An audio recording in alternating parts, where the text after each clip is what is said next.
If you think work just means your job or physical labor, you're missing 90% of its power in English. Welcome to Speak Like a Native. Hey everyone, welcome to Speak Like a Native. I'm Maya. And I'm Leo. Let's get into it. So, Leo, how was your weekend? Do anything fun? Actually, I spent a lot of time trying to fix my bike. The gears were all messed up. Oh no. So, were you successful? Did you fix it? Well, I was working on it for hours, but in the end, I couldn't figure it out. I had to take it to a shop. Perfect. You just used our first key phrase naturally. You said, I was working on it. Now, a lot of learners hear work on and think it only means physical labor, like hammering on something. But you used it perfectly. It means to spend time trying to improve, fix, or complete something. It's about the process of effort. Right, I was putting in effort trying to make it better. Exactly. Now, here's where it gets interesting for our listeners. In many languages, you might directly translate I work on my bike as something like I work at my bike or just I work my bike. But in English, that little preposition on is crucial. It creates the image of your attention and effort being focused on top of that task or object. Let's give another example. Leo, what are you doing for this podcast? I'm working on my pronunciation, especially the thou sound. Great example. You're not physically building your pronunciation.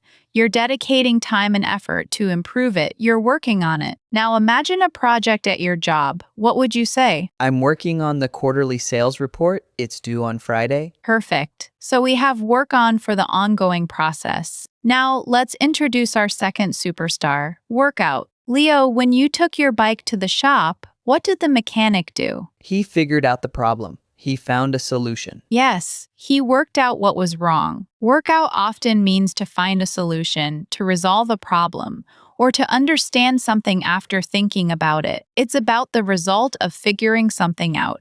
The gears were a problem, and he worked it out. Now, this is a classic point of confusion. Many learners, especially Spanish speakers or Italian speakers, might think workout is only for exercise. I work out at the gym, and that's true. But in professional and daily life, workout for solving problems is even more common. Wait, so workout can mean exercise and solve a problem? It sure can. Context is everything. If I say, we need to work out the details of the contract, no one thinks I'm going to do jumping jacks with the contract. They know I mean we need to figure out, to solve, to finalize the details. Here's a real-world scenario. Imagine two colleagues talking after a meeting. The client loved the idea, but the budget is tight. Don't worry, we'll work something out. Maybe we can phase the project. See, work something out means find a solution, a compromise. That makes sense. So work on is the process, work out is the positive result of solving. You're getting it. But here's the part that surprises most people. What if you can't find a perfect solution? What if there's an obstacle you can't remove? That's where our third phrasal verb comes in, work around. Leo, imagine your internet at home is very slow. It's a big problem, but the provider says they can't fix it for a week. What do? I guess I go to a cafe to use their Wi-Fi, or I download files at night when it's faster. Exactly. You find a different way to achieve your goal despite the problem. You don't solve the slow internet. You find a way to operate around it. You work around it. Work around means to avoid a problem or obstacle by using an alternative method. It acknowledges the problem is still there, but you're being clever. In business, you hear this all the time. The software has a bug, but we've found a workaround for now. The bug isn't fixed, but they have a temporary method to keep going. So workaround is like a temporary or clever bypass. Yes, and this is a huge one for technical or project-based roles. Now, in a few minutes, Leo is going to make the exact mistake 90% of learners make with these phrases. Stay with us. But first, let's solidify with another set of examples. Think about a team planning an outdoor event. Okay. They are working on the schedule and the guest list. That's the ongoing task. Suddenly, they see the weather forecast says rain. They need to work out a plan B. They need to solve that new problem. Finally, if they can't get a tent in time, they might have to work around the weather by moving some activities indoors. Process, solution, bypass. That's a really clear sequence. Process, solution, bypass. I like that. Now let's talk about common mistakes. This is where directly translating from your native language can lead you astray. For example, many Chinese speakers might directly translate the structure for solve a problem and say, I will work the problem. But in English, we need that out. I will work out the problem.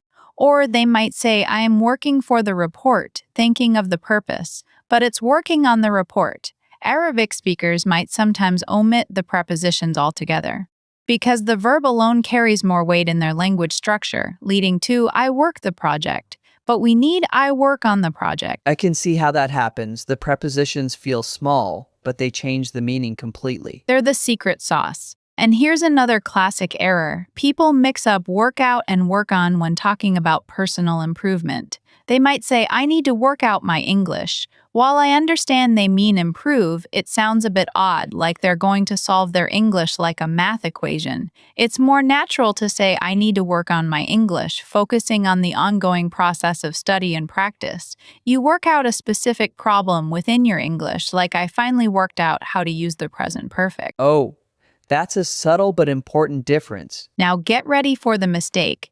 Leo, imagine I'm your project manager. I come to you and say, Leo, the client changed their requirements last minute. We need a new design by tomorrow. What do you say to me? Okay. I will work it. There it is. You said I will work it, and that sounds incomplete, almost like slang. A native speaker would instantly think, work it how? Work it out? The missing preposition leaves us hanging. The natural, professional response would be, okay, I'll work on it right away, if you mean you'll start the task. Or, don't worry, we'll work something out, if you mean you'll find a solution. That little word makes all the difference. I've been saying that wrong this whole time. I'll work it. It sounds so naked without the preposition. Exactly. And your ear is now trained to hear it.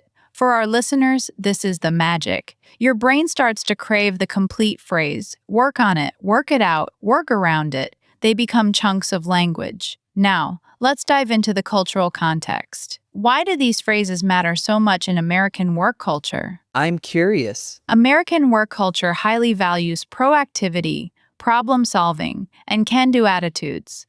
These phrasal verbs perfectly encapsulate that. Saying I'm working on it shows you're actively engaged, not waiting. Saying let's work this out sounds collaborative and solution-oriented, much better than this is a big problem. And we can work around it sounds innovative and resilient, not defeated by obstacles. Using these phrases correctly makes you sound like a team player who knows how to get things done. So it's not just grammar. It's about sounding like you have the right mindset for the team. 100%, it's professional fluency. Now let's practice. I'll give you a scenario, and you choose the best phrase. Work on, work out, or work around. Scenario 1. You and a friend can't decide which movie to see tonight. We need to work out which movie to see. Find a solution, make a decision. Perfect. Scenario 2. The printer is broken, but you need to print your boarding pass for a flight in 2 hours. I need to work around the broken printer. Maybe I'll email it to a print shop or use my neighbor's printer. Excellent. Scenario 3. Your goal is to learn 50 new vocabulary words this month. I need to work on learning new words every day. That's the ongoing process. You've got it. Now, here's a listener challenge. I want everyone listening to think of one thing they are currently working on, one small problem they need to work out, and one obstacle they might have to work around this week. Say them out loud, even if you're driving. The muscle memory in your mouth is important. For example, I'm working on a presentation. I need to work out the best way to start it. And if my computer is slow, I'll have to work around that by using the older laptop. That's a great way to make it personal and practical. And if you're finding these breakdowns helpful, make sure you're subscribed to Speak Like a Native. We drop new lessons every single day, and subscribing is the best way to build your English intuition bit by bit, so you never miss a session. Today's single memorable takeaway is this. Swap the single word work for the powerful phrases work on for process, work out for solutions, and work around for clever bypasses. Instantly more natural and professional. Work on, work out, work around. Got it. Fantastic. That's all for today's word power. Keep practicing, and we'll see you in the next episode. Bye, everyone.